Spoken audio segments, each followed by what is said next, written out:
An introduction to Philippians. Philippians, we're going to make a little bit of a turn here. We have, up to this point, up through Ephesians, we've been looking at getting the log out of our own eye, exclusively. And we still have a little bit of that to get out, which we're going to do in the Philippians level.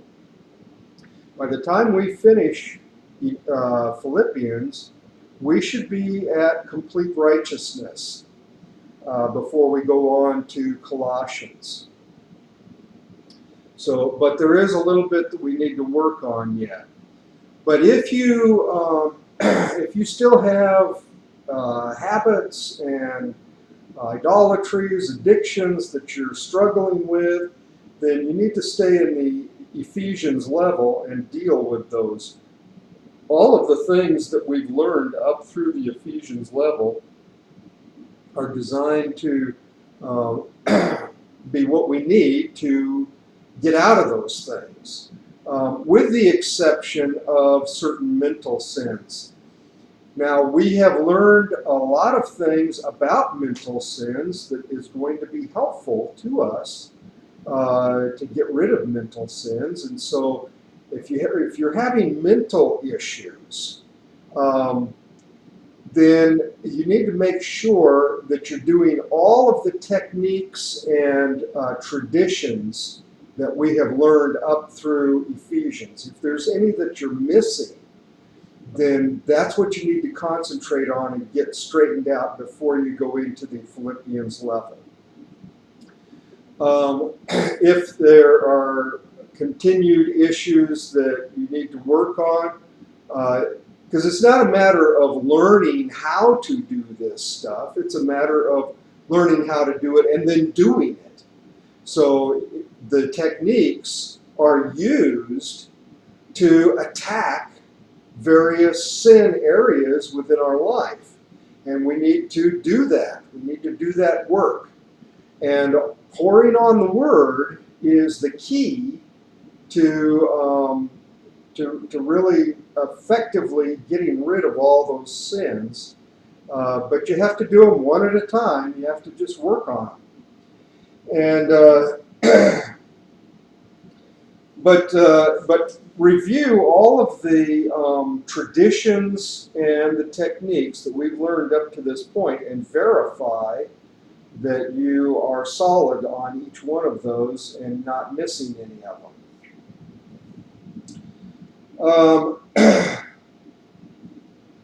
So, once we have gotten rid of the bulk of our sins, then we are in a position where we can start helping other people with the speck in their eye. Now, there's two levels to this. The first level is simply learning to be a servant, and that's what we're going to be working on in Philippians. Dealing with other people's problems is what we learn in Colossians level. So we're not quite up to that level yet. So in the Philippians level, we're going to learn how to be a servant. And this is a natural progression along the path. We started out in Romans saying, don't put on other people stuff that they're not ready for them. Let them grow at their own level. Then in the Corinthians level, we learned that we're supposed to love people by not doing things that push their buttons. Because helping other people is more important than whatever little thing that we want to do that causes them a problem. And then in the Galatians level, we really emphasize the idea of walking in the Spirit. And so that's a tradition of walking in the Spirit. And that includes physically walking. And we see this as a tradition that Yeshua did.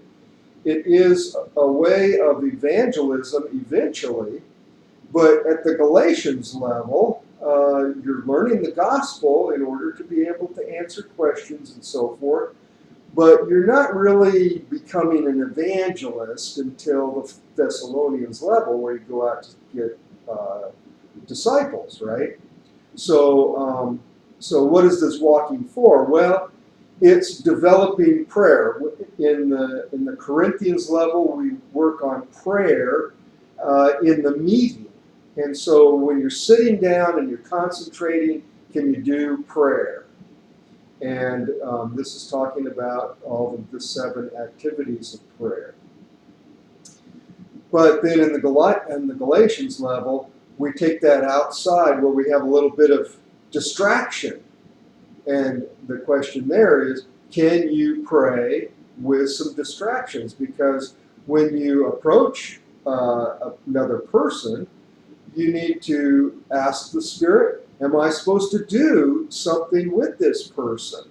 And he'll probably tell you no, okay, because of your level. But he might tell you yes. He might tell you something that you do with that person, because you know, anybody can witness, anybody can you know, share their own experiences and so forth. Anybody can invite people to the meeting. Okay, so you're certainly up to that at the Galatians level, and if he wants to use you, he's certainly free to do that. And but what that does for you is it helps you to learn how to stay in contact with God, with the Spirit, when other people are involved, unbelievers even, okay, strangers. And then in the Ephesians level, we learn to pour on the Word. So all of the prayer that we're doing in order to work on our sins and addictions and so forth, we're going to do a whole bunch of that in order to get rid of all of it. Okay, one at a time, just keep hacking away at it. All of your known issues, you need to work on and fix them. And if you're not getting them fixed, it's probably because some of the stuff that you've learned you are not doing. So we need to go through and review all those things and make sure that we're doing all those things in order to accomplish that work of getting rid of all those known sins. So then in the Philippians level, we've been doing walking, okay, and we've been dealing with the faith test. That's where something comes at us in the Ephesians level, and we have to pray, and we have to not be knocked down by it, okay, and stay in God's presence through it, okay. So, and when that faith test hits, it's probably going to identify other sins that you may not have known about, okay? And that's good, because then you can attack those sins also and get rid of those. But then when you get into the Philippians level, you're going to start working on being a servant. Now, we've already been doing this to some degree with the Shabbat meal. People have been taking turns doing the Shabbat meal. And the question is, are you able to walk in the Spirit while you're doing that activity? So that's a little bit of an advance on walking in the Spirit when something is hitting you, okay? Because you don't have to really do anything. You just have to stay in prayer. Now you're going to stay in prayer and do something. That is service. And that is what's going to happen in the Philippians level. We're going to get servant assignments in the Philippians level, and that's going to be the test for the Philippians level. Are you able to do the service that is assigned to you and remain walking in the Spirit? And then, of course, that is going to identify some additional sin areas, because it's a little bit more difficult thing to do. And so as you do these servant tests, then you're going to identify the remnants of sin within you and eventually get rid of all of them. So this is going to take a little while to go through a number of these tests, these servant assignments, in order to do this. Now, in Acts 7, they decided that they were going to appoint deacons. Now, the word deacon comes from the Greek word diakonos, which means servant. Okay? The Hebrew word for servant is Shamash. Now, you may be familiar with Shamash if you're familiar with Hanukkah. Hanukkah, it has a 9-candle candelabra, okay, called a Hanukkah. And it has 8 of them in a line, and then it'll have one that's kind of set out in front of it or in the middle or something like that, that is different. And what happens when you light the candles for Hanukkah is that you take that middle candle and you light it, and then you use that candle to light one of the other candles on the first day, and then 2 candles on the second day, and so forth. But that candle that you use to light the other candles is called a shamash. It's a servant, and it's teaching this idea that we need to be servants to help other people. We need to use our light to convey that to other people so that they can have a light. And so you get, that whole symbolism in that little ceremony. And Yeshua said that he was the light of the world. Why? Because he is our example of being a servant. In Philippians 2, goes into great detail about how Yeshua was a servant, and that we're supposed to be doing the same thing. We're supposed to be looking at his model and being a servant in the same way. So there's all kinds of different assignments that you can get. In Acts 7, they were giving out food to the widows. And so the people that were chosen to do that were people who were up to the Philippians level to be able to do that. They weren't up to the apostle level. They weren't leading congregations, but they were up to the Philippians level so that they could do a service assignment and be tested. And when you go into 1 Timothy chapter 3, it talks about the qualifications for apostle and qualifications for deacon or servant. Okay? So that's talking about the Philippians level. Now, 1 Timothy is aimed at the apostles. So the apostles are supposed to look at these qualifications and say, yes, you're ready to go on to the Philippians level, or you're not. Okay? And so in our case, we're going to have the congregation kind of try to figure that out on our own without an apostle looking at it in a more objective way. So what we're going to do is we're going to say, hey, yes, I think that that we're going to look at each person in the congregation. We're going to say, are you ready to go on to the Philippians level or not? Are you ready to do that? And then we're going to come up with prayer, getting guidance from the Spirit, assignments that we're going to assign to each person who is then going to do that assignment and then be evaluated by that assignment to see how well they're doing in terms of walking in the Spirit while actually doing something. And if we use the Shabbat meal for that purpose, then you probably already have a little bit of idea about how well you're going to do in that. But there's other things that we can come up with, that the Spirit can come up with, that we can use for these deacon assignments, and then use them as the test. Now, Additionally, a big thing that we're going to talk about in Philippians level is spiritual warfare.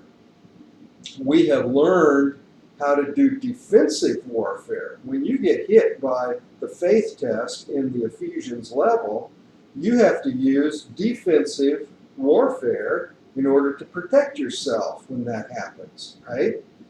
So we've learned how to do some defensive things. We've learned how to put on the armor of God.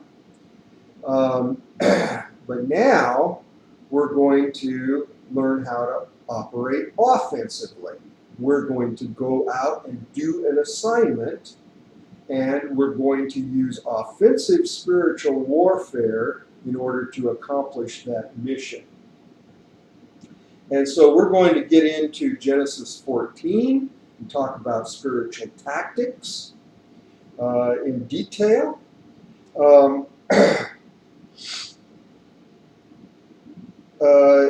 The other thing that we're going to work on is meditation.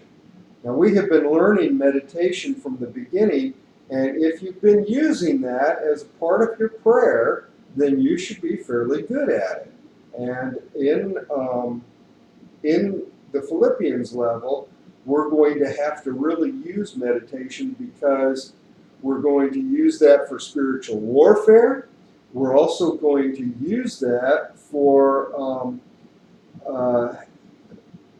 recovery.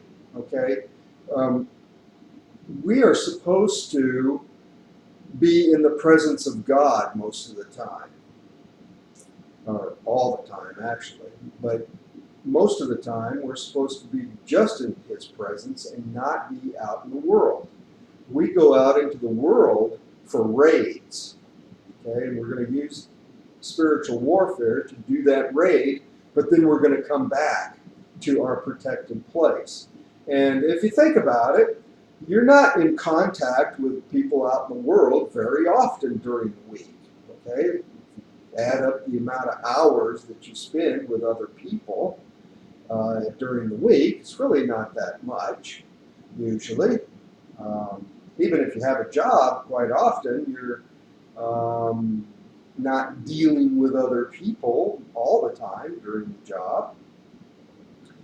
But certainly during your leisure time, most of your time is not spent with other people, especially if you are pouring on the Word.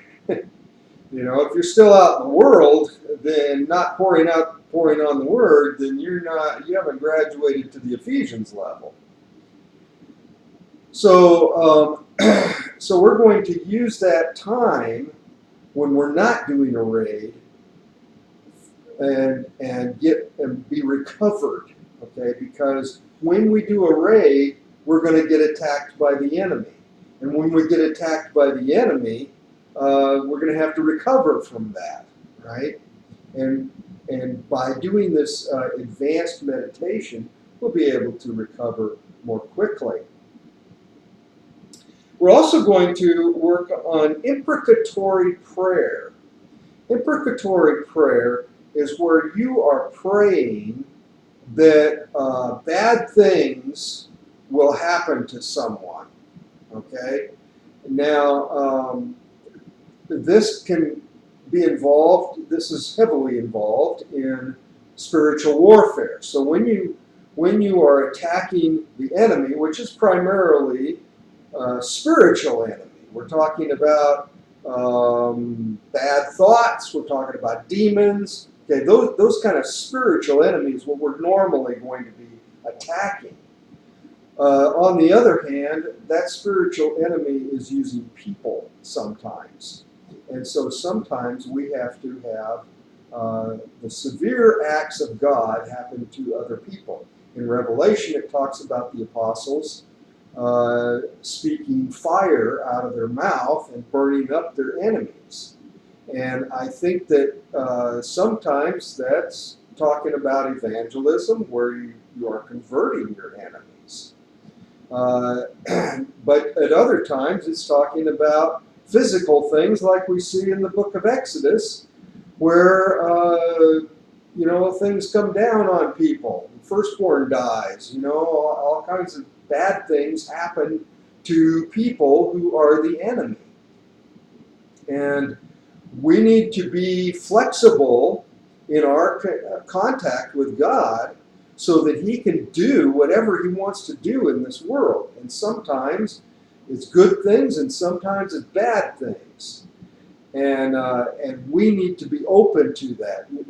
A lot of times we get into this mindset that, when somebody has a sickness, we just automatically pray for healing. Well, that's a good attitude in terms of wanting good things for other people. That's love. That's certainly good. But we also need to be open to God leading us in the other direction, because He's going to be dealing with enemies as a part of this thing, and especially in our day and time when we're dealing with a lot of evil out in the world, we need to be able to go there. And so we're going to work on that issue also in Philippians. So Philippians, kind of an introduction to what we're going to be getting into. If you work through the steps in the inductive path, Yeshua's inductive path booklet, that will take you through all of the different things. It's probably a good idea to go through all of those. And then we'll be giving out some videos on certain issues in here. I've got a series on spiritual warfare, for example, that we're going to go through. And so that kind of gets you thinking in terms of Philippians. But I hope that if you are still struggling with addictions, that you will hold off from going into the Philippians level and really work on those addictions and get those settled first. Because if you don't have those things taken care of, then trying to do service for other people, you're going to have real trouble with that, because those addictions are going to cause problems that are not necessary if you just get rid of them. Okay, so I hope that we've been working on Isaiah 28 with the storm and the vomit issues, the pressure that we have on us to fear God. And that is also pressure to make decisions about pouring on the Word, to make decisions about getting out of addictions. And if you are making that decision, then you need to pour on the Word. You need to get the help from the Holy Spirit. You need to get help from the congregation. And accomplish that. Okay, so that's what we need to really be working on before we get into the Philippians level. Okay, introduction to Philippians.